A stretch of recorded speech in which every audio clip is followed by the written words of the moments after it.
তো এই আলোচনাটা যারা বিয়ে করছেন রিসেন্ট তাদের কাজে লাগবে, আর যারা করেন নাই করবেন, শীঘ্রই করবেন, এদেরও কাজে লাগবে। আর যারা মুরব্বী অনেক অভিজ্ঞতা ওনাদেরও কাজে লাগবে, ওনারা এটা শুনে নাতি নাত করতে শোনাতে পারবে, ঠিক কিনা? তাহলে কারোরই লস নাই। বিষয় কি? কথা বলে না। দম্পতি বোঝেন? বুঝেন? স্বামী আর স্ত্রী বানায় যেজন মিস্ত্রি, সে বড় আজব কারিগর ও মনরে সে বড় কঠিন কারিগর, ঠিক কিনা? পৃথিবীর প্রথম দম্পতি হচ্ছে সাইয়েদনা আদম আলাইহিস সালাম আর হাওয়া আলাইহাস সালাম। পৃথিবীর প্রথম স্বামী আদম আলাইহিস সালাম, প্রথম স্ত্রী হাওয়া আলাইহাস সালাম। ওয়া কুলনা ইয়া আদম উসকুন আনতা ওয়া যাওজুকাল জান্নাহ। আল্লাহ বললেন, আদম তুমি আর তোমার জোড়া বা তোমার স্ত্রী দুজনে মিলে জান্নাতে থাকো। তাহলে ওনারা ছিলেন স্বামী আর স্ত্রী, ঠিক কিনা? তাহলে এই দাম্পত্য সম্পর্কটা এটা জান্নাতি সম্পর্ক। কি সম্পর্ক? উত্তর দিতে হবে। দৌলতপুরের ভাইরা রাগ করছেন আমার সাথে? শীত লাগতেছে? উত্তর দেওয়া যাবে আওয়াজ করে? হ্যাঁ, আওয়াজ করে উত্তর দিবেন, মুখে তালা মেরে বসে থাকা যাবে না। তাহলে পৃথিবীর প্রথম স্বামীর নাম কি? আদম আলাইহিস সালাম। পৃথিবীর প্রথম স্ত্রী হাওয়া আলাইহাস সালাম। এই দাম্পত্য সম্পর্কটা বড় মধুর, বড় গভীর, বড্ড ভালোবাসার, ঠিক কিনা? স্বামী আর স্ত্রী, স্বামী আর স্ত্রী, এই সম্পর্কটাকে আল্লাহ তাআলা কোরআনে পোশাকের সাথে তুলনা করেছেন। কিসের সাথে? পোশাক। আরবিতে বলে লিবাস। আরবিতে কি বলে? লিবাস। আল্লাহ বলেছেন, ও নারীরা তোমরা পুরুষদের জন্য পোশাক, আর ও পুরুষেরা তোমরা নারীদের জন্য পোশাক। পড়েন সুবহানাল্লাহ। পোশাকের বেসিকলি তিনটা কাজ। কয়টা? কেউ কথা কয় না, আরো জোরে বলেন কয়টা? এখন আওয়াজ আসলো কোত্থেকে? আওয়াজ করে উত্তর দিবেন, চিল্লায় বলেন পোশাকের কাজ কয়টা? এভাবে শেষ পর্যন্ত খোঁচায় যেন সাউন্ড বের করা না লাগে, স্বপ্রণোদিত ভাবে উত্তর করবেন, ক্লাসের মতো হোক। তিনটা কাজ। এক নম্বর কাজ হচ্ছে পোশাক ইজ্জতের আবরু, লজ্জাস্থান ঢেকে রাখে, ঠিক কিনা? আমাদের লজ্জাস্থান ঢেকে রেখেছে আমাদের পোশাক।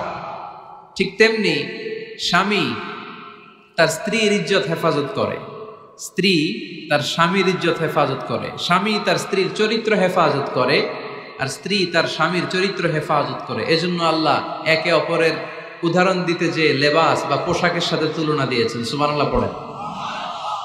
পোশাকের দুই নাম্বার কাজ হচ্ছে সৌন্দর্য। এই যে কত সুন্দর ডিজাইন করা, এমব্রয়ডারি করা পোশাক যখন আমরা পরি সুন্দর লাগে না? তেমনি পুরুষের চোখে নারী সুন্দর, নারীর চোখে পুরুষ সুন্দর, স্বামীর চোখে স্ত্রী সুন্দর, স্ত্রীর চোখে স্বামী সুন্দর। সুবহানাল্লাহ পড়েন। পোশাকের তিন নাম্বার কাজ হচ্ছে কমফোর্ট, আরাম দেয়া, প্রশান্তি দেয়া। শীতকালে এই যে আমরা ব্লেজার পরেছি, জ্যাকেট পরেছি, অনেকে চাদর গায়ে দিয়েছেন, কেউ মাথায় রুমাল দিয়েছেন, কেউ গলায় মাফলার দিয়েছেন, একটা উষ্ণ উষ্ণ আরাম আছে না নাই? আবার গরমের কালে পাতলা সুতি কটনের কাপড় পরলে একটা আরাম আছে না নাই? তাহলে পোশাক পরলে যেমনি আমাদের দেহ প্রশান্ত হয়, আরাম পাওয়া যায়, তেমনি স্বামী স্ত্রীর স্পর্শ পেলে সে আরাম পায়, তার হৃদয়টা প্রশান্ত করে দেয় কে? আবার স্ত্রী স্বামীর সঙ্গ পেলে তার মধ্যে প্রশান্তি এনে দেয় কে? এজন্য রব্বুল আলামিন বলেন, হুন্না লিবাসুল লাকুম ওয়া আনতুম লিবাসুল লাহুন্না। ও দুনিয়ার নারীরা, তোমরা হলে পুরুষদের জন্য পোশাক, পুরুষ হলো নারীদের জন্য পোশাক। সুবহানাল্লাহ পড়েন। পোশাক যেমনি ইজ্জত আবরুর হেফাজত করে, তেমনি স্বামী স্ত্রী একে অপরের ইজ্জত হেফাজত করে। পোশাক যেমনি সৌন্দর্য বাড়ায়, স্বামীর চোখে স্ত্রী সুন্দর, স্ত্রীর চোখে স্বামী সুন্দর। পোশাক যেমনি আরাম দেয়, স্বামী তার স্ত্রীর স্পর্শ পেলে, স্ত্রী তার স্বামীর স্পর্শ পেলে হৃদয়ে প্রশান্তি অনুভব করে, ঠিক কিনা? এজন্য দাম্পত্য জীবন, এখানে স্বামীও আছে স্ত্রীও আছে, ইংরেজিতে বলে কাপল, কাপল লাইফ। এই বিশ্ব সভ্যতা নির্মাণে নারী পুরুষ, স্বামী স্ত্রী দুইজনেরই অবদান আছে না নাই? এজন্য সুনানে তিরমিজির বর্ণনায় আল্লাহর হাবিব সাল্লাল্লাহু আলাইহি ওয়াসাল্লাম বললেন, আন-নিসাউ শাকাইকুর রিজাল, নারীরা হচ্ছে পুরুষের কাউন্টার পার্ট, নারীরা হচ্ছে পুরুষের পার্টনার, সহকর্মী, সহযোগী। এই বিশ্ব সভ্যতা নির্মাণে শুধু পুরুষদেরই অবদান নাই, নারীদের অবদান আছে না নাই? এজন্য কাজী নজরুল ইসলাম অসাধারণ লিখেছে, এ বিশ্বে যা কিছু মহান চিরকল্যাণকর, অর্ধেক তার করিয়াছে নারী, অর্ধেক তার নর। তার মানে নর নারী, স্বামী স্ত্রী দুইজনেরই অবদান এই মানব সভ্যতায় আছে না নাই? এই সম্পর্কটাকে আল্লাহ লেবাসের সাথে তুলনা করলেন, মেটাফরিক্যালি, রূপক ভাবে আল্লাহ পোশাকের সাথে তুলনা করলেন। পোশাক যেমনি গায়ের সাথে লেগে থাকে, পোশাক যেমনি চামড়ার সাথে মিশে থাকে, স্বামী স্ত্রীর সম্পর্কটাও এরকম, একাকার, মিলেমিশে, ভালোবেসে একাকার। স্বামী স্ত্রীর রিলেশনশিপ সম্পর্কটা অনেকটা হাত আর চোখের মতো। হাত ব্যথা পেলে চোখ দিয়ে পানি ঝরে, আবার চোখ দিয়ে পানি ঝরলে হাত সেই পানি মুছে দেয়, ঠিক কিনা? তাহলে সম্পর্কটা কেমন যেন হাত আর চোখের মতো। হাত কেটে গেলে পানি পড়ে কোন দিক দিয়ে? চোখ দিয়ে পানি ঝরে, আবার চোখ দিয়ে পানি ঝরলে চোখের পানি মোছার জন্য হাতের দরকার আছে না নাই? তাহলে একেবারে মিলেমিশে একাকার সুখী দাম্পত্য জীবন। স্বামী স্ত্রী এই জান্নাতি সম্পর্কটাকে কিভাবে উপভোগ করবে, কিভাবে একে অপরের সাথে ডিলিংস করবে, আচরণ করবে, এ ব্যাপারে কোরআন এবং সুন্নায় আমাদের জন্য গাইডলাইন দেয়া আছে না নাই? আমরা গাইডলাইন নিব কোরআন থেকে। কোত্থেকে? কোরআন থেকে আর সুন্নাহ থেকে। কারণ এই কোরআন আর সুন্নাহ আমাদেরকে সঠিক জীবন দর্শন শিখায়, কিভাবে এই পৃথিবীতে চললে পৃথিবীতেও সুখ, আবার আখেরাতেও সুখ, এর সব দিক নির্দেশনা কোরআনে আছে না নাই? তাহলে এই যে স্বামী স্ত্রীর দাম্পত্য জীবন, এক্ষেত্রে প্রত্যেককে আল্লাহ তাআলা কিছু দায়িত্ব দিয়েছে। আজকে দায়িত্বগুলোর ব্যাপারে আমরা শুনব। স্ব স্থানে থেকে প্রত্যেকেই, স্বামী যদি স্বামীর দায়িত্ব পালন করে, স্ত্রী যদি স্ত্রীর দায়িত্বটুকু পালন করে, তাহলে দাম্পত্য জীবনটাকে জান্নাতি দাম্পত্য সুখ দিয়ে ভরে দিবে কে? আল্লাহ।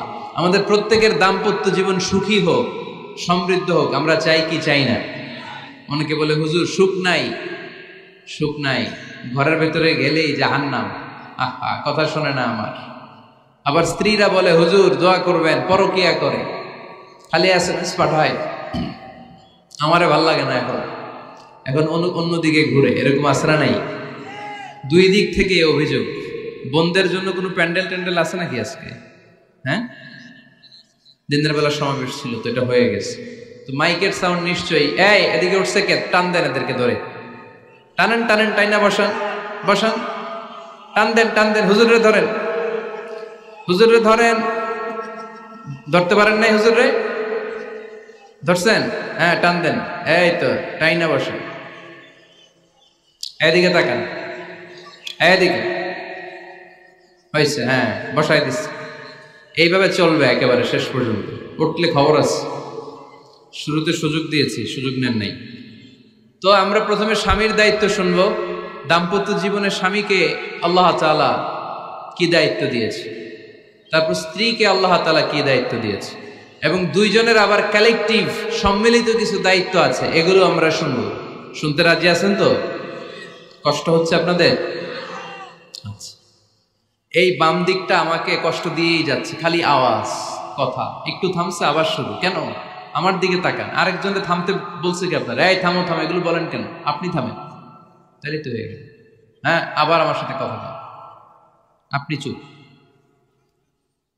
তো প্রথমে আমরা সম্মিলিত দায়িত্বের কথা শুনব। সম্মিলিতভাবে আল্লাহ স্বামী স্ত্রী দুইজনকেই কিছু দায়িত্ব দিয়েছে, যে দায়িত্বটা দুইজনের উপরই বর্তায়। এরপরে শুনবো স্বামীকে আল্লাহ কিছু দায়িত্ব দিয়েছে, এটা শুনবো। এরপরে স্ত্রীকে কিছু দায়িত্ব দিয়েছে। আল্লাহর কসম, এই দায়িত্বগুলো যদি স্বামী স্ত্রী সম্মিলিতভাবে পালন করে, এক একটা ঘরকে আল্লাহ জান্নাতি পরিবার বানায় দিবে, সুখী সমৃদ্ধ জান্নাতি দম্পতি বানায় দিবে। এরকম দাম্পত্য জীবন, সুখময় দাম্পত্য জীবন আমাদের হোক। আমরা চাই কি চাই না? চাই। তাহলে আমরা প্রথমে আলাদা আলাদা দায়িত্ব শোনার আগে সম্মিলিত বা কালেকটিভ রেসপন্সিবিলিটি কি আছে, এই সম্মিলিত দায়িত্বগুলো শুনব। স্বামী স্ত্রীর দুইজনের কাঁধেই বর্তায় এরকম প্রথম দায়িত্ব হচ্ছে স্যাক্রিফাইস। দাম্পত্য জীবনের আসল খেলাটা হচ্ছে স্যাক্রিফাইসের খেলা। কিসের খেলা? স্যাক্রিফাইস। এটা লাগবে। আমার বোনেরা অথবা যুবতী বোনেরা, অথবা রিসেন্টলি বিয়ে হয়েছে এরকম বোনেরা, আজকে তো এক ভাই এসে দোয়া চাইল, হুজুর 3 দিন আগে বিয়ে হয়েছে আমার, একটু দোয়া করে দেন। তারপর যুবক ছেলেরা, তোমরা যারা বিয়ে করনি করবা, খেয়াল করে শোনো, এগুলো কাজে লাগবে। স্যাক্রিফাইসটা খুব জরুরি। স্যাক্রিফাইস ইজ দ্য কি of a successful happy couple life. একটা সুখী দাম্পত্য জীবনের আসল চাবি হচ্ছে স্যাক্রিফাইস। আওয়াজ করে বলতে হবে, চাবিটার নাম কি? স্যাক্রিফাইস করতে হবে, একটু মানিয়ে নেয়া, একে অপরকে বোঝা, একটু ভালোবাসা, একটু মানিয়ে চলা, এটার নাম হচ্ছে স্যাক্রিফাইস। একে অপরকে বোঝার চেষ্টা করা, একটু মানিয়ে চলার চেষ্টা করা, একটু ভালো লাগা, একটু ভালোবাসা, সুখ দুঃখ ভাগাভাগি করে মিলেমিশে একাকার হয়ে যাওয়া, এটার নামই দাম্পত্য জীবন। ঠিক কিনা? হ্যাঁ, এটার নামই দাম্পত্য জীবন। মিলেমিশে একাকার হয়ে যেতে হবে, স্যাক্রিফাইসের মানসিকতা অর্জন করতে হবে। একে অপরের দোষ ধরলে চলবে না, কারণ no one is perfect in this life. আপনি যে আপনার বউয়ের দোষ ধরতেছেন, আপনার দোষ নাই? কথা বলেন না কেন? আপনারও দোষ আছে না নাই? তো লিস্ট দুই ভাবে করা যায়, একটা হচ্ছে দোষের লিস্ট, আর একটা হচ্ছে গুণের লিস্ট। দোষের লিস্ট বাদ দিয়ে দেন। আপনার স্ত্রীর মধ্যে আল্লাহ তাআলা কি কি গুণ দিয়েছে, এই গুণগুলোর লিস্ট করুন, দোষের লিস্ট নয়। দাম্পত্য জীবনটাই এমন, কখনো ঝগড়া, কখনো হাসাহাসি, কখনো মেঘ, কখনো বৃষ্টি, আছে না নাই? হয় না এরকম? আপস অ্যান্ড ডাউনস, মাঝে মাঝে একটু ঝগড়া, মাঝে মাঝে আবার ভালোবাসা, আবার খুনসুটি, এগুলো মিলেমিশে একাকার করে স্যাক্রিফাইস দিয়ে একে অপরকে জয় করে নিতে হয়। কারণ no one is perfect in this world. এই পৃথিবীতে কেউই পারফেক্ট না। আপনি আপনার বউয়ের দোষ খুঁজলে আপনারও দোষ আছে না নাই? কেউ দোষমুক্ত নয়। এজন্য দোষ না খুঁজে আমরা স্যাক্রিফাইস করব। দাম্পত্য জীবনের এটাকে সুখী সমৃদ্ধ করার 1 নাম্বার চাবিকাঠি হচ্ছে স্যাক্রিফাইস। তাহলে সুখী দাম্পত্য জীবনের 1 নাম্বার চাবির নাম কি? স্যাক্রিফাইস। চিল্লায় বলতে হবে, সেটা কি? তাহলে হাজব্যান্ড ওয়াইফ দুইজনেই স্যাক্রিফাইস করবেন। দাম্পত্য জীবনকে সুখী করার 2 নাম্বার কালেকটিভ ফর্মুলা হচ্ছে ঝগড়া করা যাবে না। ঝগড়া আপনারা করেন নাকি ভাবির সাথে? ভাবির সাথে ঝগড়া করেন কে কে? দেখি হাত তোলেন।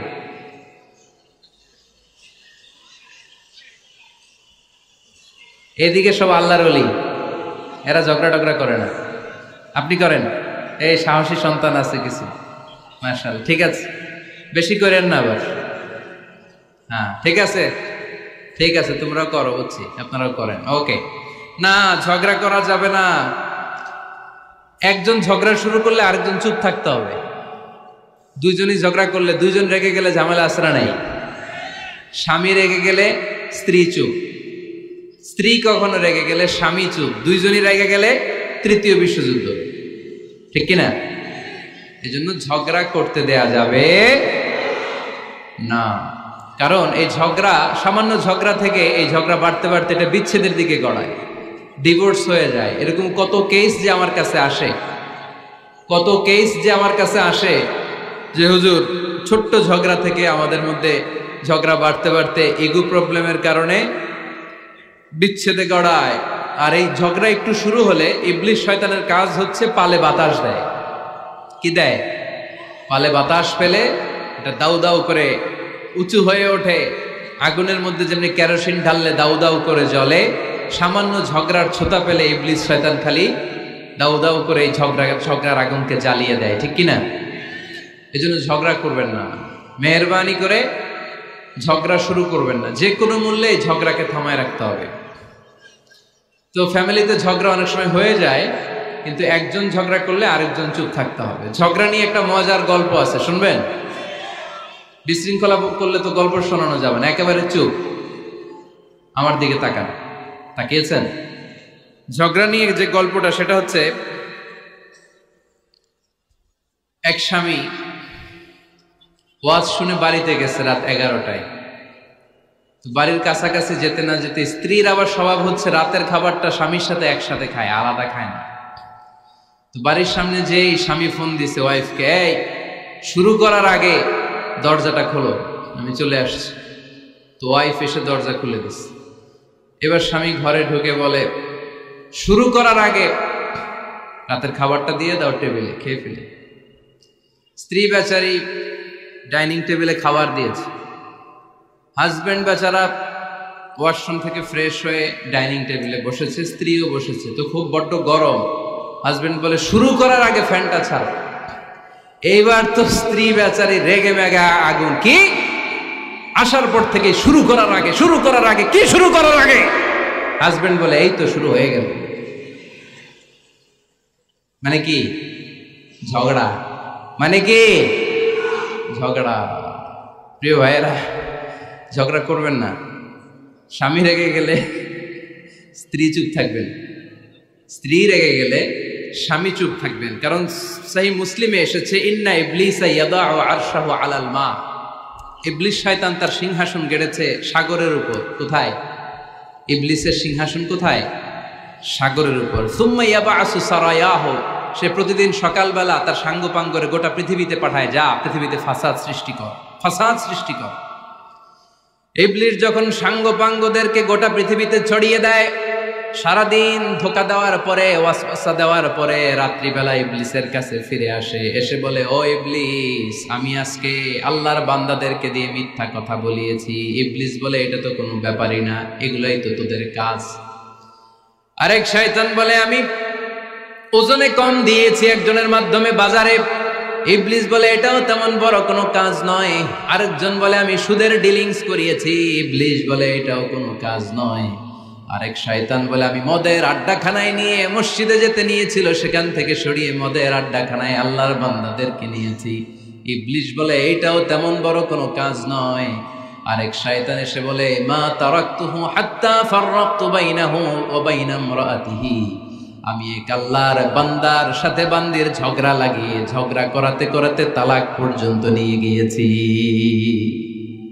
মা তারাকতুহু হাত্তা ফাররাকতু বাইনাহু ওয়া বাইনা ইমরাআতিহি, আমি এক ইমানদার পরিবারকে ধ্বংসের শেষ প্রান্তে নিয়ে গিয়েছি। সামান্য ঝগড়ার পরে আমি ওয়াসওয়াসা দিতে দিতে ঝগড়া বাড়াতে বাড়াতে তালাক পর্যন্ত নিয়েছি। ইবলিস বলে, শাবাশ, তুই তো কাজের মতো কাজ করেছিস, আমার কাছে আয়, আমার কাঁধে ওঠ।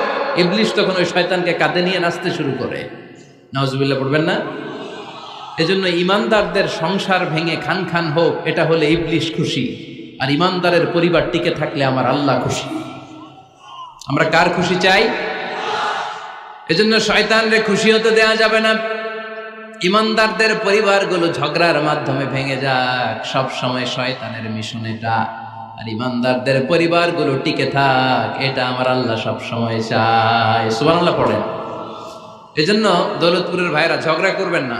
ঝগড়া কিন্তু নবী রাসূলদের পরিবারেও ছিল, আল্লাহ রাসূল সাল্লাল্লাহু আলাইহি ওয়াসাল্লামের পরিবারেও ঝগড়া ছিল। এটা স্বাভাবিক। দাম্পত্য জীবনের খুব সিম্পল ইস্যু।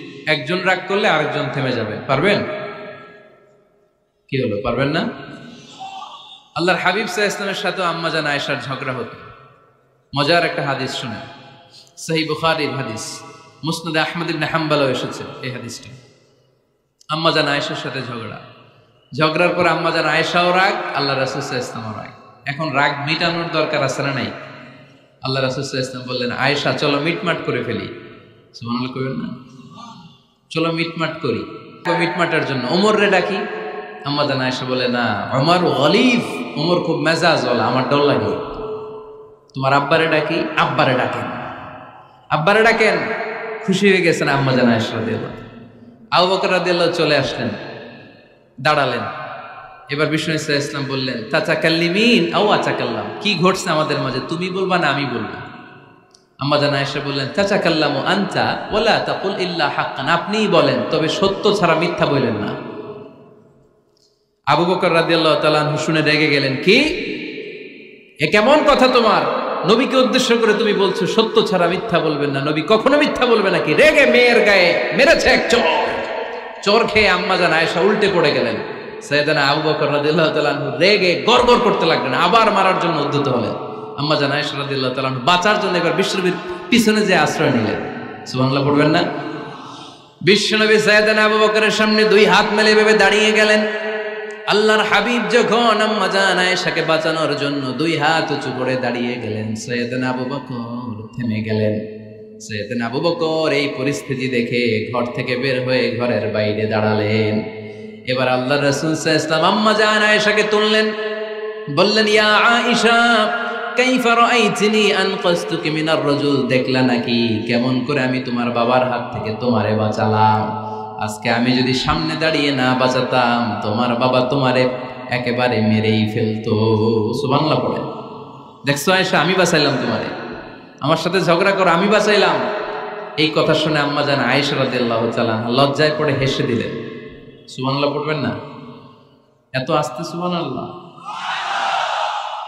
লজ্জায় হেসে দিলেন। বিষ্ণু ঈসা ইসলাম এবার হেসে দিলেন।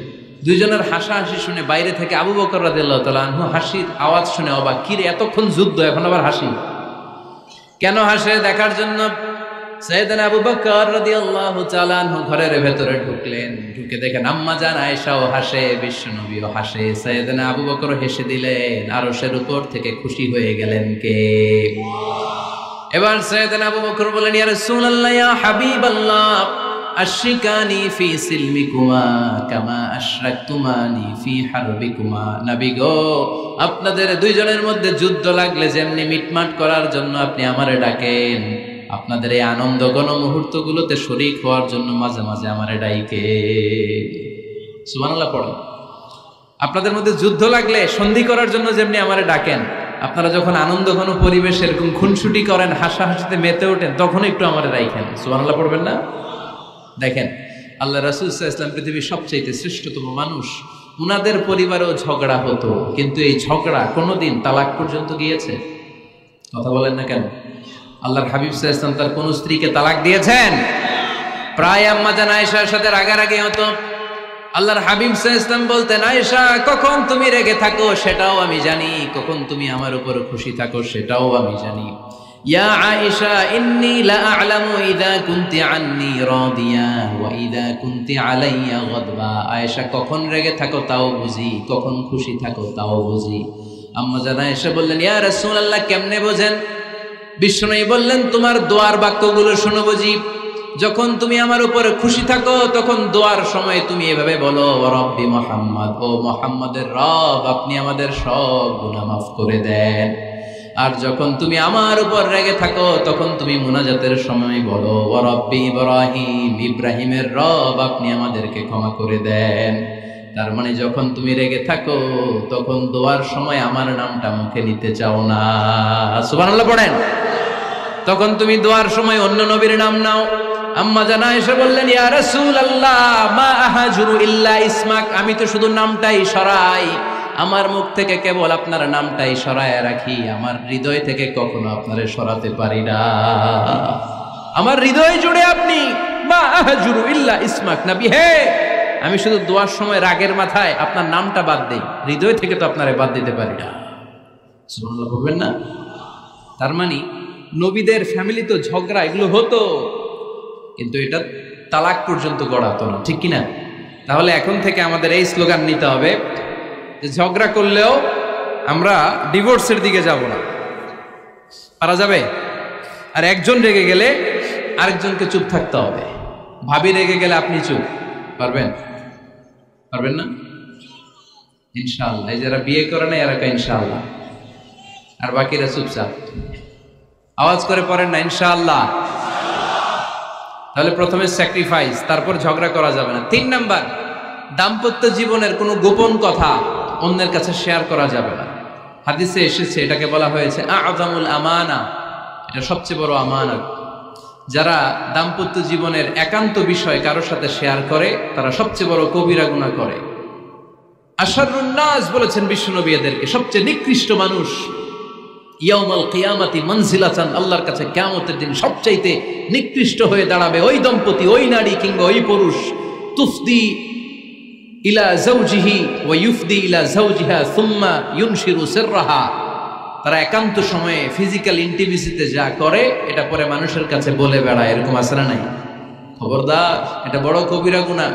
অনেক বোনরা একসাথে হলে দাম্পত্য জীবনের বিভিন্ন গোপন বিষয় নিয়ে কথা বলে, আছে না নাই?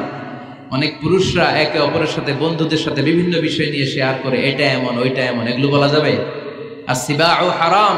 দাম্পত্য জীবনের সব বিষয়, স্বামীর সব বিষয় স্ত্রীর কাছে আমানত, স্ত্রীর সব বিষয় স্বামীর কাছে আমানত রেখেছে কে? দাম্পত্য জীবনের এই প্রাইভেট লাইফের কোনো কিছু কিয়ামত পর্যন্ত অন্যের কাছে প্রকাশ করাকে হারাম ঘোষণা করে দিয়েছে কে? এজন্য খবরদার আমার বোনেরা, একসাথে মহিলারা হলে পেটের কথা পিঠের কথা সব বের করে দেয়, আছে না নাই? কিছু থাকে না, সব বের হয়ে যায়। খবরদার, সব বললেও দাম্পত্য জীবনের কোনো কথা শেয়ার করা যাবে। আমার ভাইয়েরা খবরদার, আপনাদের দাম্পত্য জীবনের কোনো কথা আপনার বন্ধুর সাথে শেয়ার করতে পারবেন না। এগুলো ফ্যামিলি শান্তি নষ্ট করে, দাম্পত্য জীবনের সুখকে নষ্ট করে। তাহলে 3 নাম্বার, প্রাইভেসি বজায় রাখবেন, এটা দুজনেরই দায়িত্ব। 4 নাম্বার, অহেতুক সন্দেহ পরিহার করুন। অনেক স্ত্রী আছে হাজবেন্ডের খালি সন্দেহ করে, এই ওদিকে তাকাই লাগেন, ওই মেয়ের দিকে তাকাই লাগেন, মোবাইল দেখি, মোবাইল দাও, ফেসবুকের পাসওয়ার্ড দাও, ঢুইকা দেখি মেসেঞ্জারে কার সাথে চ্যাট করছে, এই অফিসের ফাইল দেখি, এই এটা দেখি, এই তোমার ইনবক্স চেক করবো, এদিকে দাও, আছে না নাই? এই সন্দেহ ঘরটারে জাহান্নামের টুকরা বানিয়ে ছেড়েছে। অহেতুক সন্দেহ করবেন না। আবার ভাইরা ভাবিদেরকে অহেতুক সন্দেহ করবেন, এই ওদিকে গেলা কেন, ওদিকে তাকাইলা কেন, এটা করলা কেন, ওইটা করলা কেন, দেখি তোমার মোবাইল, তোমার মোবাইলের গ্যালারি দেখি, লক করে রাখছো কেন, লক খোলো, আছে না নাই? অহেতুক সন্দেহ ফ্যামিলিটারে জাহান্নামের টুকরা বানিয়ে দেয়। হ্যাঁ, ভ্যালিড কোনো অপরাধ যদি স্বামী করে ফেলে, ভ্যালিড কোনো অপরাধ যদি স্ত্রী করে ফেলে, পরকীয়ার কোনো বিষয় যদি প্রমাণিত হয়, বসেন, কনসাল্ট করেন, একে অপরের সাথে কথা বলেন, জিজ্ঞেস করেন। কিন্তু অহেতুক, আমি অনেক ফ্যামিলি এরকম দেখেছি, আমার কিছু বন্ধুকেও আমি দেখেছি যে এদের অবস্থা খুব খারাপ, খালি সন্দেহ করে, আছে না নাই? সন্দেহের রোগটা বড় রোগ, এই রোগ থেকে বেরিয়ে আসতে হবে। অহেতুক সন্দেহ করা যাবে না। 5 নাম্বার, হাজব্যান্ড ওয়াইফের দায়িত্ব হচ্ছে একে অপরের সহযোগী হতে হবে, সহকর্মী। আল্লাহর জান্নাত পাওয়ার ক্ষেত্রে একে অপরের সহযোগী। আপনি একা জান্নাতে যাবেন, ভাবি জাহান্নামে, এটা আপনি চান? জি না, আওয়াজ নাই আমগো গলায়। আপনি এটা চান? ভাবি একা জান্নাতে যাবে, আপনি যাবেন না, এটা ভাবি চায়? চায় না। তাহলে গেলে একসাথেই যান না, একসাথেই যান, একসাথেই যাবেন, আলাদা না। এজন্য আল্লাহর আনুগত্যে, আল্লাহর ইবাদতে, দাম্পত্য জীবনে একে অপরের সহযোগী হতে হবে। স্বামী ভুল করলে স্ত্রী সুন্দর করে শুধরে দিবে, স্ত্রী ভুল করলে স্বামী শুধরে দিবে। ফজরের সময় স্ত্রী হাজবেন্ডকে ডেকে দিবে, উঠতে না চাইলে ঠান্ডা পানির ছিটা দিবে। কারণ জান্নাতে একা যাওয়া যাবে না, গেলে দুইজনই যাবে, কথা কয় না? দুইজনেই জান্নাতে যাওয়ার দরকার আছে না নাই? যত বেশি আপনারা আল্লাহর আনুগত্যে আগাতে পারবেন, তত আপনাদের মহাব্বত বাড়ায় দিবে কে? এই যে হাজবেন্ড ওয়াইফের ভালোবাসাটাকে বলে লাভ পিরামিড। কি পিরামিড? লাভ পিরামিড, লাইক ট্রায়াঙ্গেল, ত্রিভুজ আকৃতির। হাজবেন্ড ওয়াইফের ভালোবাসাটা ত্রিভুজ আকৃতির। The closer the couple comes to Allah, the closer they comes to each other. Husband wife যত বেশি আল্লাহর কাছে যাবে, তারা নিজেরাও নিজেদের তত কাছে যাবে। হাজবেন্ড ওয়াইফ আল্লাহর সম্পর্ক থেকে যত দূরে সরে যাবে, তারা নিজেরাও নিজেদের থেকে তত দূরে সরে যাবে, ঠিক কিনা? ত্রিভুজ চিনেন আপনারা? হ্যাঁ, এই জিওয় কয়েকজন জিওয়, আপনারা ত্রিভুজ চিনেন না? চিনি, জিওয়, ঠিক আছে। ত্রিভুজের কয় কোণা?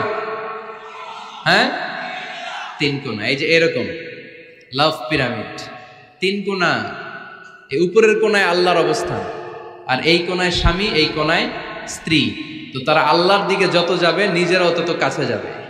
আর তারা আল্লাহর সম্পর্ক থেকে যত দূরে চলে যাবে, নিজেদের মধ্যে দূরত্ব বাড়তে থাকবে, ঠিক কিনা? পিরামিডটা বুঝতে পারছেন? ত্রিভুজ আকৃতির সম্পর্কটা লাভ পিরামিড এরকম, 3 কোণা।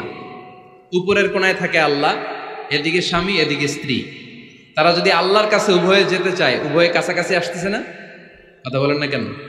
আর আল্লাহর আনুগত্য ইবাদত থেকে দুইজন যদি দূরে সরে যায়, তাহলে দুজনের দূরত্ব বাড়িয়ে দেয় কে? এজন্য স্বামী হবে স্ত্রীর সহযোগী, সহকর্মী। নামাজের সময় একে অপরকে ডেকে দিবেন, মোবাইলে অ্যালার্ম দিয়ে রাখবেন। স্বামী স্ত্রীর ডাকেন, স্ত্রী স্বামীরে ডাকেন। স্বামী স্ত্রীকে কোরআন তেলাওয়াত শোনাবেন, স্ত্রী স্বামীরে কোরআন তেলাওয়াত শোনাবেন। ফ্যামিলিটারে জান্নাতি ফ্যামিলি বানায় দিবে কে?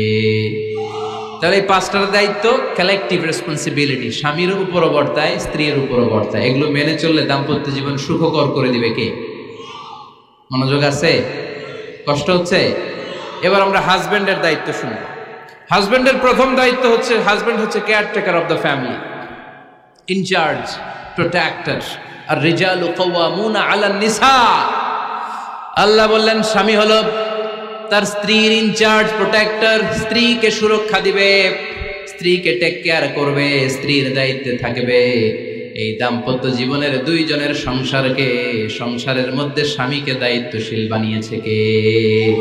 পুরুষ দায়িত্বশীল। পুরুষ কখনো নারীর ক্ষতি করে না, সুপুরুষ নারীর ক্ষতি করে না, ঠিক কিনা? গোটা পুরুষ সমাজ নারী সমাজের সুরক্ষা দিবে। যেগুলো নারীকে একান্তে পেলে রেপ করে, যে ঢাকা বিশ্ববিদ্যালয়ে একটা রেপের ঘটনা ঘটছে না, যে এই বেয়াদবটা এই কাজ করেছে, এটা কি পুরুষ না কুপুরুষ? এটা কি সুপুরুষ না কুপুরুষ? সুপুরুষ নারীর প্রোটেকশন দেয়, নারীর টেক কেয়ার করে, তার ইনচার্জ, তার দায়িত্বশীল।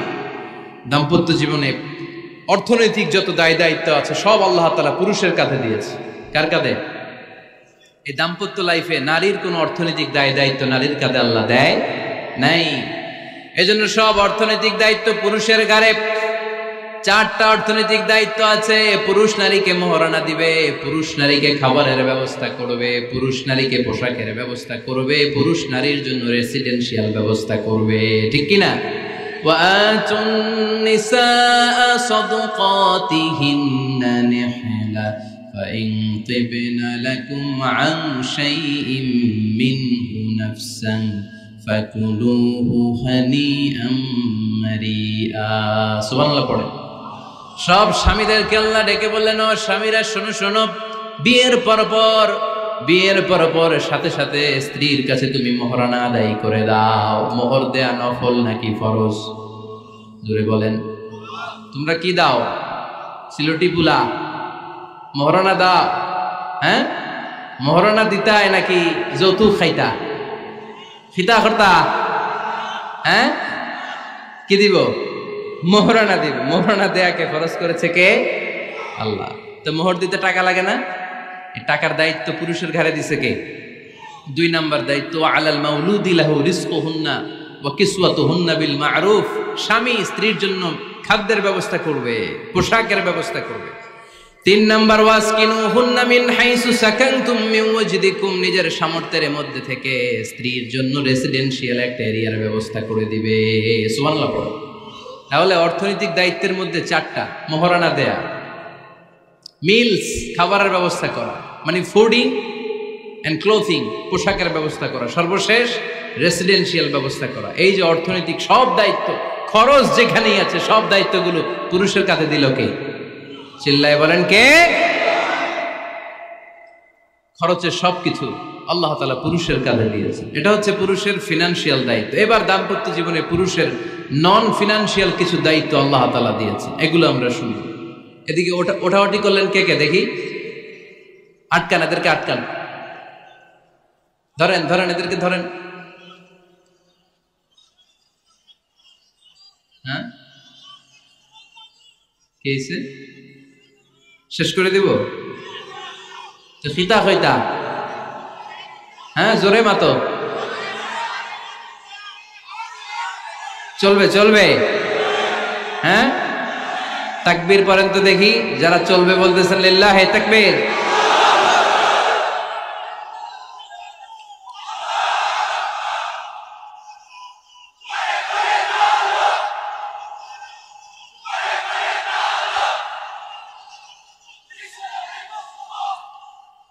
মাশাআল্লাহ মাশাআল্লাহ।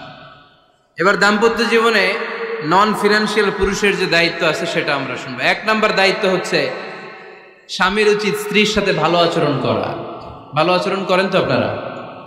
জি হয়। এই শুধু উনি করে, বাকিরা খিতা কর্তা, মারামারি কর্তা নেই, খিতা কর্তা। হ্যাঁ, সালাম দিবেন, স্ত্রীকে কি দিবেন? আল্লাহ বললেন, ওয়া আশিরুহুন্না বিল মা'রুফ। স্ত্রীর সাথে কোমল ভাষায়, ভালো শব্দে, ভালো বাক্যে ভালো কথা বলো।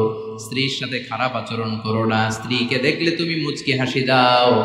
অনেক স্বামী আছে কখনো স্ত্রীকে দেখলে মুচকি হাসি দেয় না, চেহারাটা বাংলা পাসের মতো এরকম করে রাখে, আছে না নাই? দৌলতপুরের লোকের অবশ্য অনেক ভালো, এই যে সবার মুখে হাসি, মুচকি হাসি। হাসেন তো, মুচকি হাসি দেন তো একটা। আওয়াজ করলে মুচকি হাসি হয় নাকি? এটা মুচকি হাসি, দাঁত দেখা যাবে না, সাউন্ড হবে না, শুধু এখানে একটু এক চিলতে হাসির একটা ঝলক পড়বে, এটার বলে মুচকি হাসি। কানা রাসূলুল্লাহ সাল্লাল্লাহু আলাইহি ওয়াসাল্লাম আকসারু তাবাসসুমান, আল্লাহর হাবিব সাল্লাল্লাহু আলাইহি ওয়াসাল্লাম সব সময় মুচকি হাসতেন। অনেকে আছে চেহারা গোমরা করে রাখে, জীবনেও হাসে না, এরকম আছে না নাই? দেখছেন এরকম আছে? এলাকায় তো নাই না? আছে। হাসবেন, হাসবেন। মুচকি হাসতে পয়সা লাগে না, পয়সা লাগে? এজন্য হাসবেন। আল্লাহর হাবিব সাল্লাল্লাহু আলাইহি ওয়াসাল্লাম বলেছেন ফাস্তাউসু বিন-নিসাই খায়রা, নারীর সাথে ভালো আচরণ করো। নারীদেরকে বাঁকা পাঁজরের হাড় দিয়ে তৈরি করা হয়েছে। এই হাড়কে সোজা করতে গেলে ভেঙে যাবে, রেখে দিলে বাঁকাই থেকে যাবে। তো কি করতে হবে? ফাস্তাউসু বিন-নিসাই খায়রা, কোমল আচরণ করো। আবার আল্লাহর হাবিব সাল্লাল্লাহু আলাইহি ওয়াসাল্লাম বললেন রিফকাম বিল কাওয়ারির, নারীদেরকে কাচের তৈজসপত্র বাসনের সাথে, গ্লাসের সাথে আল্লাহর হাবিব সাল্লাল্লাহু আলাইহি ওয়াসাল্লাম তুলনা করলেন। কাচের তৈজসপত্র, কাচের গ্লাস, কাচের প্লেট যেমনি আস্তে তুলতে হয়, আস্তে রাখতে হয়, নারীদের সাথে এরকম কোমল আচরণ করার আদেশ দিয়েছে কে? কাচের গ্লাস, তৈজসপত্র, জগ কিভাবে রাখেন আপনারা? খুব জোরে এরকম থপাস করে নাকি? উঠানোর সময় থপাস করে উঠান? খুব স্মুথলি এটা ধরতে হয়, স্মুথলি এটা রাখতে হয়। তেমনি নারীদের সাথেও স্মুথলি আচরণ করবেন। নারীদেরকে যত আপনি কোমল মোলায়েম ভাষায় কথা বলতে পারবেন, তারা তত আপনার কথা শুনবে। যত সুন্দর সুন্দর কথা, নারীকে, স্ত্রীকে বলবেন তুমি আমার সব, তুমি আমার কৈতরি, তুমি আমার টুনটুনি, তুমি আমার ময়না পাখি, তুমি আমার সোনা পাখি। ওই যে কয় কলিজা, তার মানে প্র্যাকটিস চলে বাসায়। আর কি ডাকেন? ভাবিরে কি ডাকেন বলেন? জান।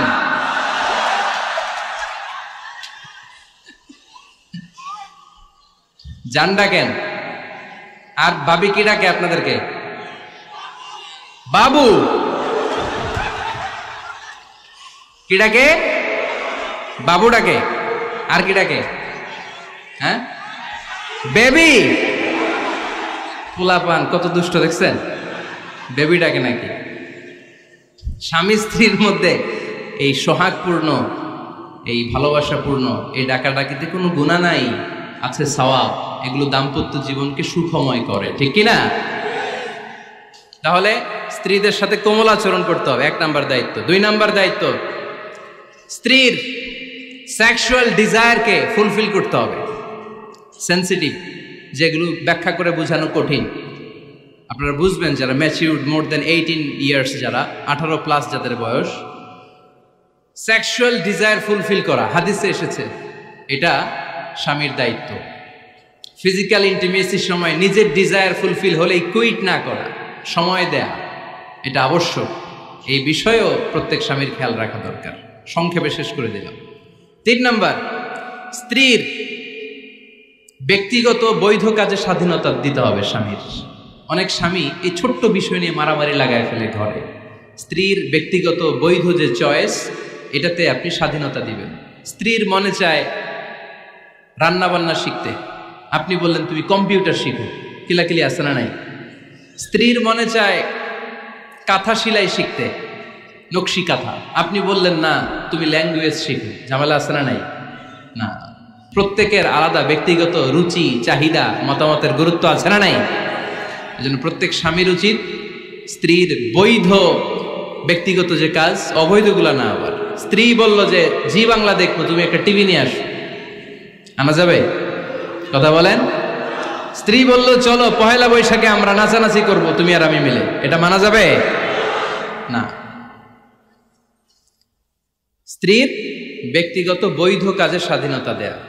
আম্মা জান আয়েশা রাদিয়াল্লাহু তাআলা আনহা বলেন, ওয়া কানা লি সাওয়াহিবু ইয়ালআবনা মাই, বুখারীর বর্ণনা, আমি যখন আল্লাহর হাবিব সাল্লাল্লাহু আলাইহি ওয়াসাল্লামের বাড়িতে বউ হয়ে আসলাম, আমার কিছু খেলার সাথী ছিল। আমি কাপড় দিয়ে পুতুল বানাতাম আর ঘোড়া বানাতাম, এগুলো দিয়ে খেলতাম।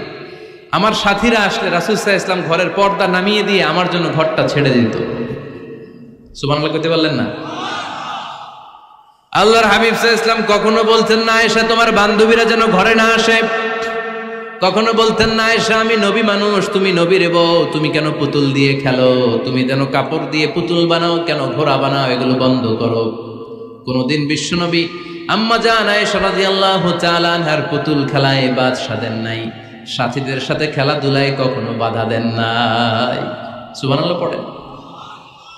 ছোট্ট মেয়েদের জন্য কাপড়ের পুতুল দিয়ে খেলাধুলা করা এটা জায়েজ, কারণ ছোট্ট মেয়েরা দেখবেন পুতুল বানায়, এটারে দুধ খাওয়ায়, এটার জন্য রান্না করে, এটার গোসল করায়। এটাকে ছোট্ট মেয়েদের জন্য পুতুল খেলা জায়েজ রাখা হয়েছে এজন্য, কারণ তারাই কিছুদিন হবে এই প্রজন্মের মা। তাদের সন্তানদেরকে কেমন করে লালন পালন করবে তার একটা প্র্যাকটিস খেলার ছলেই ছোটবেলায় হয়ে যায়। সুবহানাল্লাহ পড়েন। এজন্য 3 নম্বর দায়িত্ব স্ত্রীর ব্যক্তিগত হালাল যে কাজগুলো আছে তার ব্যক্তিগত এই ভালো কাজগুলোতে আপনার স্বাধীনতা দিতে হবে, বাধা দেয়া যাবে না। প্রশংসা করবেন। কি করবেন?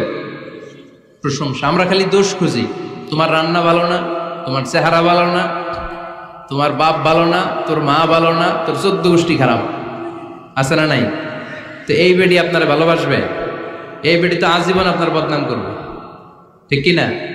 কোনোদিন তারে আপনি প্রশংসা করলেন না, প্রশংসা করবেন। স্ত্রীর চেহারার প্রশংসা করেন, যে তুমি সুন্দর, তুমি সুন্দরী, এরকম বলেন, খুশি হবে না? হ্যাঁ, তুমি সুন্দর তাই চেয়ে থাকি, সে কি মোর অপরাধ? কোনো অপরাধ নাই, ইচ্ছা মতো গাইতে থাকেন স্ত্রীর শানে গান, সব আছে না নাই? তবে শুধু স্ত্রীকে শোনানো যাবে, ভাবিরে শোনানো যাবে, শালীরে শোনানো যাবে, পাশের বাড়ির কাউরে শোনানো যাবে?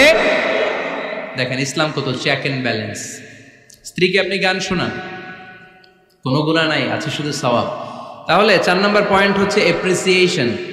সারাদিন এই মহিলাটা ফজরের পর থেকে উঠে ঘর গোছায়, মশারিগুলো খোলে, বিছানা পরিষ্কার করে, বাচ্চাদেরকে ক্লিন করে, স্কুলের টিফিন রেডি করে দেয়, বাচ্চাদেরকে স্কুলে যেতে দেয়, আপনার জন্য খাবার রেডি করে, কাপড় ধোয়, ঘরের সবাইকে দেখভাল করে। একদিনও আপনি তার এপ্রিসিয়েশন করলেন? এরকম ডাকাইত স্বামী আছে না নাই? দৌলতপুরে নাই, এখানে সব ভালো। এপ্রিসিয়েট করবেন। আমরা ভুলে যাই, একটা থ্যাঙ্কস দিতে ভুলে যাই, একটা জাযাকিল্লাহ, আল্লাহ তোমাকে জাযা দেখ, এটাও বলি না। এদিকে তাকান, বলবেন তুমি সুন্দরী, তুমি অনন্যা, তুমি সুস্নিগ্ধা, তুমি প্রিয়ংবদা, তুমি সুহাসিনী, তুমি সুকেশিনী, তুমি সুভাষিনী, তুমি অসূর্যম পোষ্যা, মেঘে কালো কেশ, কাজল কালো চুল, হরিণের মতো ডাগর ডাগর দুটি তোমার চোখ। আহা হা হা, যে পোলাপাইন খুশি হয়ে গেছে। আহা হা, ওরা মুখস্থ রাখতেছে, বলবে এগুলা, বিয়ে করে নাই কিন্তু এখনো। তো জায়গা মতো বলবা, গার্লফ্রেন্ডে বলো না। আবার কাকে বলবা? স্ত্রীকে। কাকে? স্ত্রীকে। পারা যাবে না? একটু এপ্রিসিয়েশন দেওয়া যাবে না? ওনাদেরকে একটু প্রশংসা করবেন। প্রশংসা পেলে নারীরা বড্ড খুশি হয়। যদি আপনি বলেন যে তোমার রান্নাটা আজকে অসাধারণ হয়েছে, দেখবেন আরেক বাটি আইনা দিতেছে, খাইতে পারতেছে না, এরপরে পাতে তুলে দেয়, আরেকটু খাও, আরে খাও না, আছে না নাই? ওই যে প্রশংসা করছেন, খুশি হয়ে গেছে। তো আপনি 10,000 টাকার বান্ডিল দিয়ে আপনার বউকে যত খুশি করতে না পারবেন, রান্না মজা হয়েছে এইটা বলে আপনি অনেক বেশি খুশি করতে পারবেন। আল্লাহর হাবিব সাল্লাল্লাহু আলাইহি ওয়াসাল্লাম কখনো স্ত্রীদের রান্নার বদনাম করে নাই। সুবহানাল্লাহ পড়বেন না? আওয়াজ করে পড়েন সুবহানাল্লাহ। আজ থেকে স্ত্রীর সৌন্দর্যের প্রশংসা করবেন, কাজের প্রশংসা করবেন, রান্নার প্রশংসা করবেন, এপ্রিসিয়েশন দিবেন। পারবেন তো? রান্নার প্রশংসা নিয়ে মজার একটা গল্প আছে, শুনতে চান? তো উঠতে শুরু করলেন যে, হ্যাঁ, এখন আর কে কারে ধরবে? অনেকে উঠে গেছে। 2টার দিকে যারা বসা, প্রায় আমার মাহফিলগুলোতে এই সমস্যা হয়। গাইবান্ধাতে আমি গেলাম, জিজ্ঞেস করলাম কখন আসছেন? কয় ফজর পরে আসছেন। তো ফজর পরে আসছেন, এত আগে আসছেন কেন? কয় জায়গা পাবো না, এই জন্য। লক্ষ লক্ষ মানুষ, কে কাকে নিয়ন্ত্রণ করবে? লক্ষ লক্ষ মানুষ। আমার জীবনে এত বড় প্যান্ডেল আমি কথা বলি নাই। এরা সকাল থেকে বসে আছে, পেশাব আটকে রাখছে, এটা ক্ষতিকর না? এরা আজহারিকে দেখার পরে এরপরে ওঠা আরম্ভ করছে, দেখাইছি, কয় দেখা গেছি হুজুর, এরপরে চলে যাচ্ছে। তা আপনাদেরও কি অবস্থা এরকম? হ্যাঁ, আচ্ছা ঠিক আছে। তো রান্নার প্রশংসা নিয়ে যে মজার গল্পটা আপনাদের শোনাতে চাই, এদিকে তাকান, মনোযোগী হন। আমার ওয়াজ শুনে এক লোক মনে মনে নিয়ত করছে যে আয় রে, জীবনে তো রান্নার প্রশংসা করলাম না, আজকে রান্নার প্রশংসা করব। তো মাহফিল শেষে বাসায় গেছে, স্ত্রী তাকে খাবার দিয়েছে, স্বামী খাবার খায় আর মিটি মিটি হাসে। স্ত্রী বলে, এই মাহফিল শুনে আসছো, রাত বাজে 12টা, খাচ্ছ ভালো কথা, হাসো কেন? তো স্বামী বলে, হাসি এর কারণ হচ্ছে তোমার রান্নাটা আজকে এত মজা হয়েছে না, জীবনে আজকে বাড়াই বাড়াই পেতেছে, তো জীবনে এত মজার রান্না খাই নাই, রান্না মজা হয়েছে শুই না। স্ত্রী তো রেগে গেছে, কি গত 10 বছর ধরে তোমার রান্না করে খাওয়াই, একদিনও রান্নার প্রশংসা করলা না, আর আজকে পাশের ঘরের ভাবি একটু গরুর গোশতের তরকারি পাঠাইছিল বাটিতে করে, পাশের ঘরের ভাবি একটু আমাদের বাড়িতে তরকারি পাঠাইছিল, তো ওই তরকারি দিয়েই তোমাকে খাবার দিছি, আজকে রান্না টান্না আমি করি নাই। তো ওই বেটির রান্না তোমার এত ভাল লাগছে, এই 10 বছরে একদিনও কইলা না, আজকে এটা কইলা, খাও খাও, তোমার মজার খাও, আর রান্ধুম না। তো প্রশংসা করলে বুঝে শুনে করবেন, একটু এনশিওর হবেন যে রান্নাটা করছিল কে, তা না হইলে কিন্তু ঘরে চুলায় আগুন জ্বলবে না, টানা রোজা রাখা লাগবে, ঠিক কিনা? তো 4 নাম্বার গেল এপ্রিসিয়েশন, একটু এপ্রিসিয়েশন দিবেন। আল্লাহর হাবিব সব সময় স্ত্রীদের প্রশংসা করতেন। সেই বুখারীর বর্ণনা, আল্লাহর হাবিব বলেন, ইন্না ফাদলা আয়েশা আলান নিসা কাফাদলি সারিদ আলা সাইরিত তাআম। আরব ভূখণ্ডের মধ্যে সব খাবারের উপরে সারিদ খাবার যেমনি সেরা, দুনিয়ার সব নারীদের মধ্যে আমার আয়েশা তেমনি সেরা। সারিদ একটা খাবার আছে। আমি যখন মিশরে পড়তাম আল আজহার ইউনিভার্সিটিতে, আমাদের ইউনিভার্সিটিতে সরকারের পক্ষ থেকে সরকারিভাবে খাবার দেয়া হতো। আমাদের খাবারের খরচ বহন করতেন ওমানের সুলতান কাবুস। এই গত 3-4 দিন আগে ইন্তেকাল করেছেন, নাম শুনছেন আপনারা? প্রায় 40 বছরেরও বেশি মনে হয়, 45 বছর বা 50 বছরের লম্বা সময় উনি ওমানের প্রেসিডেন্ট ছিলেন। উনি আমাদের খাবারের খরচটা বহন করতেন। কিছুদিন আগে ইন্তেকাল করেছেন। আমরা ওনার জন্য দোয়া করি, আল্লাহ তাআলা এই সুলতান কাবুসের জীবনের গুনাহগুলো মাফ করে নিক, ওনার সমস্ত খেদমত আল্লাহ কবুল করে নিক। তো আমাদের আল আজহার ইউনিভার্সিটির হোস্টেলে ঈদের দিন একটা খাবার দিত, এটার নাম ছিল সারিদ। রুটি আর গোশত এগুলোকে ম্যাশড করে একটা স্তর বানাতো, এটা কেটে কেটে আমাদেরকে দিত, এটাকে বলে সারিদ। আরব দেশে সবচেয়ে দামি খাবার। আমাদের দেশে যেমনি পোলাও, গরুর রেজালা, রোস্ট, এগুলো খুব উন্নত খাবার ধরা হয়, বিয়েতে সার্ভ করা হয়। আরব দেশে ওইটাকে বলে সারিদ, শ্রেষ্ঠ খাবার। আল্লাহর হাবিব বললেন, সব খাবারের মধ্যে যেমনি সারিদ সেরা, নারীকুলের মধ্যে তেমনি আমার আয়েশা সেরা। দেখেন কেমনে এপ্রিসিয়েট করতেন। আম্মা জান আয়েশাকে তিনি সব সময় আদর করে হামায়রা বলে ডাকতেন। হামায়রা মানে লাল সুন্দরী বউ। কি সুন্দরী? আম্মা জান আয়েশা রেগে গেলে গাল দুটো আনার ফলের মতো লাল হয়ে যেত, এজন্য ডাকতেন, ও আমার লাল সুন্দরী বউ। সুবহানাল্লাহ কইতে পারলেন না? আবার আম্মাজান খাদিজাতুল কুবরা তাহেরা রাদিয়াল্লাহু তাআলা আনহার ব্যাপারে বলতেন, ইন্নী ক্বাদ রুজিকতু হুব্বাহা। সহিহ মুসলিমের বর্ণনায় তিনি বলতেন, খাদিজার ভালোবাসা আল্লাহ তাআলা আমার হৃদয়ে রিজিক হিসেবে দিয়েছে। আওয়াজ করে পড়েন আল্লাহু আকবার। তো এজন্য এপ্রিসিয়েট করবেন। 5 নাম্বার হচ্ছে আপনার ভালোবাসা স্ত্রীকে প্রকাশ করুন। এক ছাদের নিচে আজীবন বসবাস, 20 বছর হয়ে গেছে এদের সংসার, একদিনও মুখ ফুটে বলতে পারে নাই তোমারে ভালোবাসি। পারছেন? হ্যাঁ, কে কে পারছেন? দেখে হাত তোলেন। হাত অর্ধেক তুলে আবার নামায়, ভেজাল আছে, ঠিক কিনা? ভালোবাসি বলছিলেন? কারে বলছিলেন? ভাবিকে না গার্লফ্রেন্ডকে? হ্যাঁ, স্ত্রীকে বলবেন, নিজের স্ত্রীকে বলবেন আই লাভ ইউ। কি বলবেন? কথা বুঝে না বোধহয়। কি বলবেন? সবাই বলেন, কি বলবেন? মুরব্বী একজনও কয় না, কয় এতদিন কইছি না, অহনো কম না। তিরমিজির বর্ণনা দেখেন, বিশ্বনবী যে আই লাভ ইউ বলতো তার দলিল শুনেন। সাহাবারা জিজ্ঞেস করলেন, ইয়া রাসূলুল্লাহ, মান আহাব্বুন নাস ইলাইক, ও নবী কারে সবচেয়ে বেশি ভালোবাসেন? Who do you love the most? নবী কাকে সবচেয়ে বেশি লাভ করেন আপনি? সাহাবারা প্রশ্ন করলেন, এ রাসূলুল্লাহ কাকে লাভ করেন বেশি? আল্লাহর হাবিব সাল্লাল্লাহু আলাইহি ওয়াসাল্লাম বললেন, আয়েশা রে। সুবহানাল্লাহ কইবেন না? সাহাবারা বললেন, ওয়ামিনার রিজাল, পুরুষদের মধ্যে কারে বেশি পছন্দ করেন? বিশ্বনবী বললেন, আবুহা, আয়েশার বাবারে। সাইয়েদনা আয়েশা রাদিয়াল্লাহু তাআলা আনহার বাবার নাম কি? আবু বকর। কি নাম? আবু বকর। আল্লাহর হাবিব সাল্লাল্লাহু আলাইহি ওয়াসাল্লাম বললেন, সবচেয়ে বেশি লাভ করি আয়েশাকে। সাহাবারা বললেন, ওয়ামিনার রিজাল, পুরুষদের মধ্যে কারে বেশি লাভ করেন? আল্লাহর হাবিব সাল্লাল্লাহু আলাইহি ওয়াসাল্লাম বললেন, আয়েশার বাবারে। সুবহানাল্লাহ পড়েন। আম্মা জান আয়েশাকে বিশ্বনবী এত ভালোবাসতেন। আম্মা জান আয়েশা পেয়ালার যেইখানে ঠোঁট লাগিয়ে দুধ পান করতেন, বিশ্বনবী পেয়ালার ওই জায়গাটা খুঁজে খুঁজে ওই জায়গায় ঠোঁট লাগিয়ে দুধ পান করতেন। আম্মা জান আয়েশা রাদিয়াল্লাহু তাআলা না গোশত খেয়ে হাড্ডি চষে হাড্ডিটা রেখে দিলে বিশ্বনবী আম্মা জান আয়েশার চষা হাড্ডিটা মুখে নিয়ে আবার চষতে শুরু করে দিতেন। পড়েন সুবহানাল্লাহ। দুইজন একসাথে এক বালতি থেকে পানি নিয়ে গোসল করতেন। পড়েন আল্লাহু আকবার। তাহলে এভাবে ভালোবাসা প্রকাশ করতে পারবেন তো? 6 নাম্বার স্বামীর দায়িত্ব হচ্ছে গৃহস্থলী ছোটখাটো যে কাজ আছে এই কাজগুলোতে হেল্প করা। আমরা অনেক সময় এগুলোর লজ্জা মনে করি। আল্লাহর হাবিব সাল্লাল্লাহু আলাইহি ওয়াসাল্লাম আমাদের মডেল। আল্লাহর হাবিব সাল্লাল্লাহু আলাইহি ওয়াসাল্লাম ঘরের কাজে সাহায্য করতেন। আপনারা এইভাবে ওটা শুরু করলেন? হ্যাঁ, বউকা বসেন বসেন বসেন, শেষ করে দিচ্ছি আর 10 মিনিট, বসেন। আল্লাহর হাবিব সাল্লাল্লাহু আলাইহি সাল্লাম ঘরের কাজে সাহায্য করতেন। আপনারা ঘরের কাজে সাহায্য করেন তো? আম্মা জান আয়েশা বলেন, বিশ্বনবী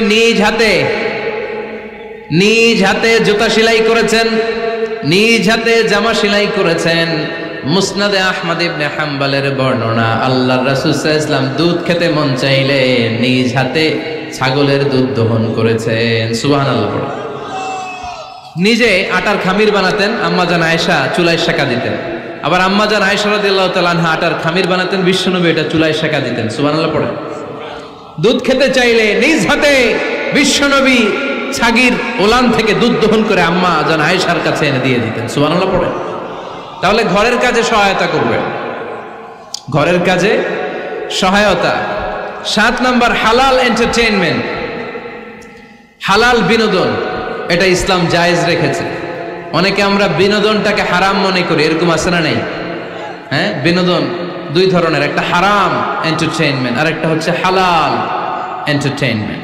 আম্মা জান আয়েশা রাদিয়াল্লাহু তাআলা আনহাকে নিয়ে মরুভূমিতে দৌড়াদৌড়ি করতেন। ভাবির সাথে দৌড়াদৌড়ি করছেন কারা কারা? দেখি হাত তোলেন। হ্যাঁ, দৌড়াদৌড়ি করছেন কোথায়? যৌতুকের লাগে হেতেরে দৌড়াইছেন? হেতি বাসাল্লাই দিছে দৌড়, এই দৌড়াদৌড়ি না। আম্মা জান আয়েশা রাদিয়াল্লাহু তাআলা আনহার সাথে বিশ্বনবী মরুভূমিতে দৌড়াদৌড়ি করেছেন। বলেছেন, আয়েশা দেখো কে কার আগে ওই খেজুর বাগান ধরতে পারে, তুমি আগে না আমি আগে। একবার বিশ্বনবী জিতলেন, তার 7 বছর পরে প্রথমে আম্মা জান আয়েশা রাদিয়াল্লাহু তাআলা আনহা ওই দৌড়ে জিতলেন। তার 7 বছর পরে বিশ্বনবী জিতে আম্মা জান আয়েশাকে হারায় দিলেন। পড়েন সুবহানাল্লাহ। ঈদের দিন আম্মা জান আয়েশাকে হাবাসি সাহাবাদের তীর আর বল্লম দিয়ে যে খেলা চলতেই খেলা দেখাতেন। সুবহানাল্লাহ পড়েন। বিশ্বনবী খেলা দেখাতেন আম্মা জান আয়েশাকে। এই হচ্ছে স্বামীর দায়িত্ব। হালাল এন্টারটেইনমেন্ট আপনি করতে পারবেন। বসেন, দোয়া করে দিচ্ছি, বসেন। বুঝতে পারছি অনেক আগে আসছেন আপনারা। বসেন, বসে যান, এখনই দোয়া হচ্ছে। বসেন বসেন বসেন বসেন, এখনই দোয়া করব। বসে যান, বসে যান। বউকা মাদ্রাসার বিল্ডিং এর কন্ট্রাক্টরের জন্য দোয়া চেয়েছেন, আমরা দোয়া করি আল্লাহ কবুল করুক। আমার ছেলে মেয়ের বিয়ের বয়স হয়ে গেল, পরিবারে বিয়ের কথা বলতে পারি না, লজ্জায়। আহারে কি কষ্ট। মনে করি পরে করে, এটা বললে তারা বলবে এখনো বয়স হয় নাই বিয়ের, পরিবার থেকে বিয়ের কথা চিন্তা করে না। এ ব্যাপারে কিছু বলুন। কিছু বললাম। এই সমস্যা পুরো বাংলাদেশে, ছেলে মেয়েদেরকে সময় মতো বিয়ে দেয় না। ইউটিউবে এই নিয়ে আমার কথাবার্তা পাবেন, শুনে নিয়ে। ছেলের বাবা মেয়ের বাবাদেরকে বলি, ছেলে মেয়েরা উপযুক্ত হলে বিয়ে দিয়ে দেন। বিয়ে না দিলে যৌবনের তাড়নায় যত পাপ করবে, এই পাপগুলো মা বাবার কাঁধেও আছড়া নেই। আচ্ছা, 8 নাম্বার স্বামীর দায়িত্ব হচ্ছে, স্বামীর দায়িত্ব বলেই এখন দোয়া। স্ত্রীর মতামতের গুরুত্ব দিবেন। অনেক স্বামী আছে বাজার করতে গেলে নিজের যেটা মন চায় ওইটাই কিনে, আসরা নাই? নিজে গরু খাবে, খাসি খাবে, খালি ওইটাই কিনে। আপনার বউ হয়তো পছন্দ করে আচার, পছন্দ করে জলপাই, আমড়া, এগুলো আনে না, আসরা নাই? খোঁজ খবর নেবে।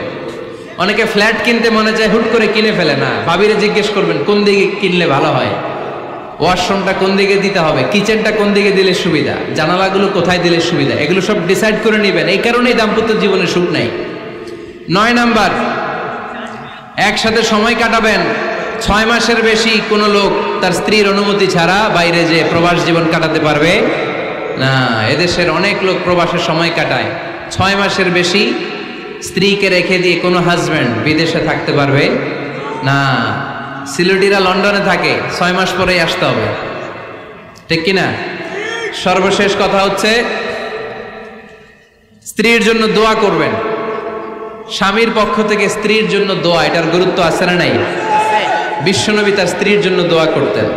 স্ত্রীর জন্য দোয়া করবেন, রব্বানা হাব লানা মিন আজওয়াজিনা ওয়া যুররিয়াতিনা কুররাতা আ'য়ুন ওয়াজআলনা লিল মুত্তাকিনা ইমামা। ও আল্লাহ, আমার স্ত্রীদেরকে, আমার সন্তানদেরকে আমার চক্ষু শীতলকারী বানিয়ে দেন। পড়েন আমিন। আল্লাহ আমার স্ত্রীকে এমন বানান, স্ত্রীকে দেখলেই যেন আমার হৃদয়টা প্রশান্ত হয়, আমার চোখ যেন জড়িয়ে যায়। এই 10টা দায়িত্ব স্বামীর সুখী দাম্পত্য জীবনের জন্য। স্ত্রীর দায়িত্ব আজকে বলার সুযোগ হলো না, অন্য কোথাও অন্য কোনো মাহফিলে এই বিষয় নিয়ে আলোচনা করব, যে একটা সুখী দাম্পত্য জীবনের জন্য স্ত্রীকে আল্লাহ কি দায়িত্ব দিয়েছে। এই দায়িত্বগুলো আপনারা ইউটিউব থেকে শুনে নেবেন। আপনারা সবাই ভালো থাকুন, সুস্থ থাকুন, সুন্দর থাকুন।